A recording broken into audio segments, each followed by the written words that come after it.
The NBA is in deep water with Chinese fans and partners. It started with a tweet by the general manager of the Houston Rockets club about Hong Kong, which, although promptly deleted, sparked anger across China. But the comments made by the NBA commissioner on Tuesday did nothing to improve the situation. Instead, China's national media group has decided to stop transmitting all NBA games and cut all ties with the league. And similar moves are being taken by business partners of the NBA in China.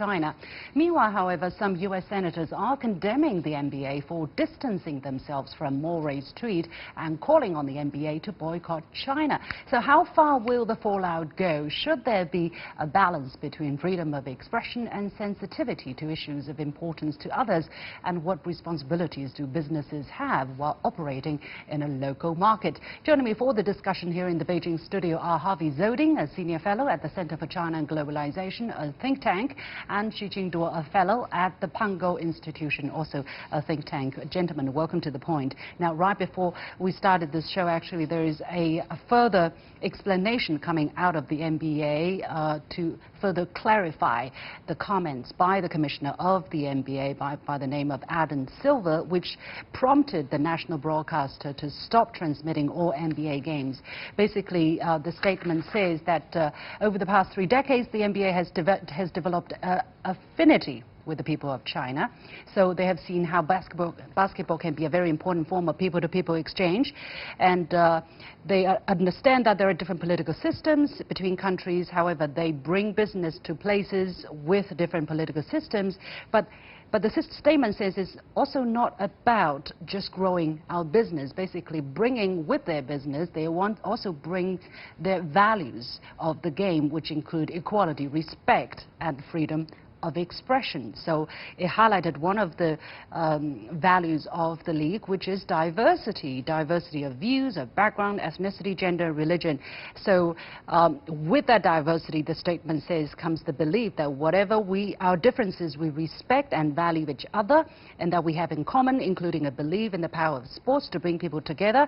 And then here's the essential paragraph, says the NBA will not put itself in a position of regulating what players, employees, and team owners say or will not say on important issues, issues concerning China, for instance. We simply could not operate that way.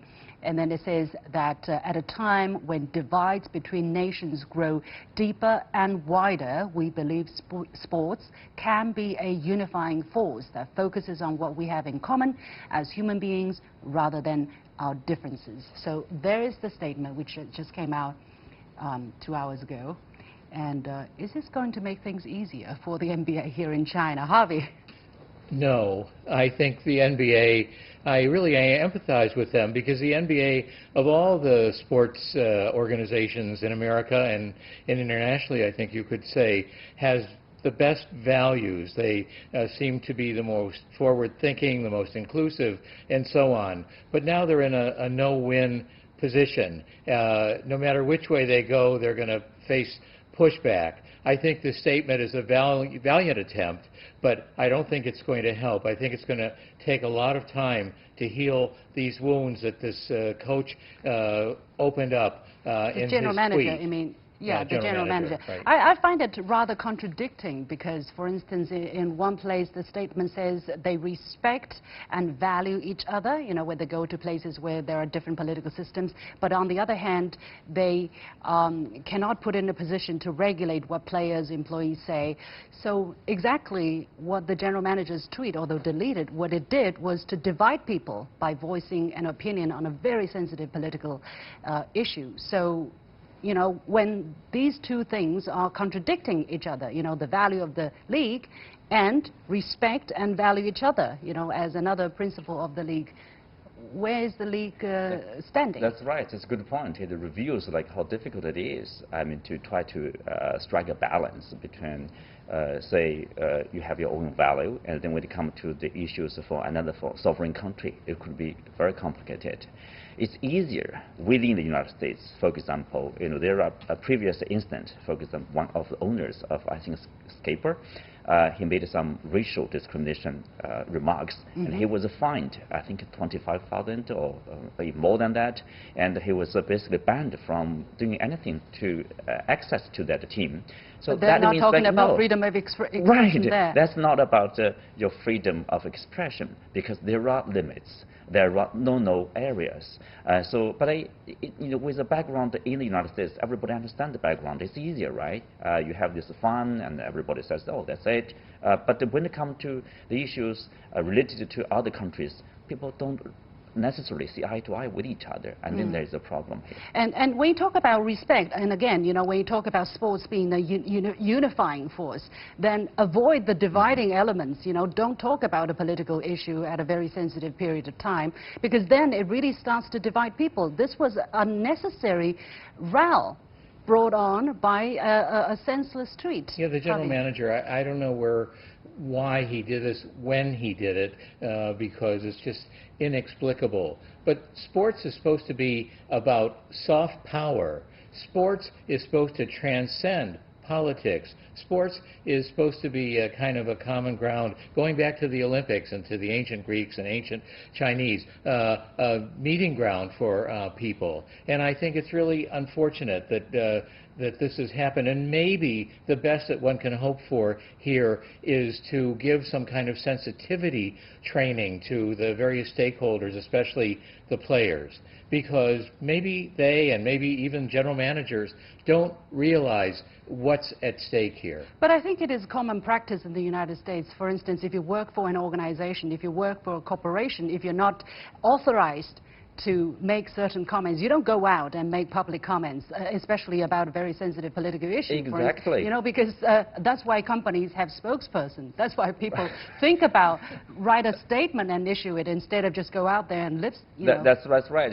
Senior executives of the international corporations, they are often basically well advised. You don't issue random comments on certain issues. And I think the problem, people call it self-censorship, but it's necessary in order to so protect your own interests. It's not a matter of freedom of expression there. Right? No. It's just being responsible of what you say, knowing what you would be seen to be representing. And I think it is not a mistake of people to see Mr. Morey as making that slogan, tweeting that slogan on the capacity of being the general manager of the Houston Rockets, because he didn't make it clear that it was his personal opinion, or he didn't say anywhere that it was, that his opinions are his own, and he said it in public instead of drinking beer with friends in the public. No. So there is the problem.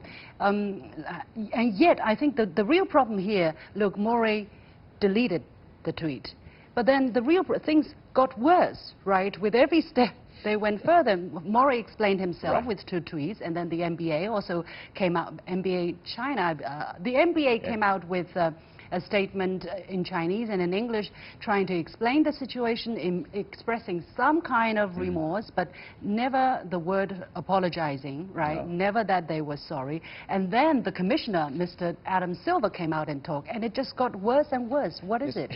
The problem is he talked about, personally, I have an issue with that. He talked about his value-based. He said NBA is value-based. And then there's a big problem here. Well, you are, like say, in China, very popular in China, so as Harvey rightly pointed out, it's a soft power, U.S. soft power being promoted in China. That's fine. People love that. That's all right. But you say are you suggesting you are providing the U.S. values in China? Your sports game is sports organization. Sports organizations are supposed to be neutral, politically neutral. Political neutrality is important. Basically, they're saying equality, respect, and freedom of expression are values of the game, are values of NBA. That's in the sense that's right. Morey has his rights, to freedom of speech. Then the Chinese consumers, they have their own rights to choose to support NBA or to boycott NBA, to choose to support Houston Rockets or simply say no. But the thing is this all necessary? I mean, if companies start to put themselves in this kind of situation when you're doing business in a particular market, but you are not being sensitive to the sentiment, to the feelings of people in that market. Harvey? Yeah, I mean, I think these people have to be sensitive to the fact that they wear more than one hat. A general manager is not just a general manager, is a public figure in many ways. And what that person says, even with all the disclaimers in the world, is still going to be misconstrued by many people. So I think you have to exercise restraint. Freedom of speech is not necessarily free. There's a price that you pay. Just try to criticize President Trump, for example, and see what, right. what you get in return. We have a freedom of speech, but you pay a price. And I think that the general manager paid a price here. And that's why I think that they have to be sensitized to the fact that this is inappropriate. But it also gives me the kind of feeling that people feel, okay, this is going to pass. For instance, the Golden Gate Warriors Club went on CNBC and said, the president said, well, this backlash will pass. 30 years of work is not going to disappear overnight, which is true. But again, it gives me the feeling that people say, look, the Chinese, they react very strongly, but next day, 1 month later, they're going to start watching NBA again, just like they're going to start buying luxury bags again, you know, whether or not these luxury brands respect their sentiment, respect China's sovereignty or not. Qingduo, how do you look at this kind of, yeah, we've seen this before, but this will all pass? But, you know, from a long-term point of view, and I think he's right probably, because after all, in both sides, the Chinese partners and NBA and Houston Rockets, they have a high stake in the Chinese market. And both sides suffer from this incident, you know, so there's incentive for them to overcome this difficult time somehow. Let's you know, try to get a peace with that, and everybody will benefit from that. But then at the same time, everybody will learn something from this incident, the silver lining of this club, let's say. Because you think they will learn?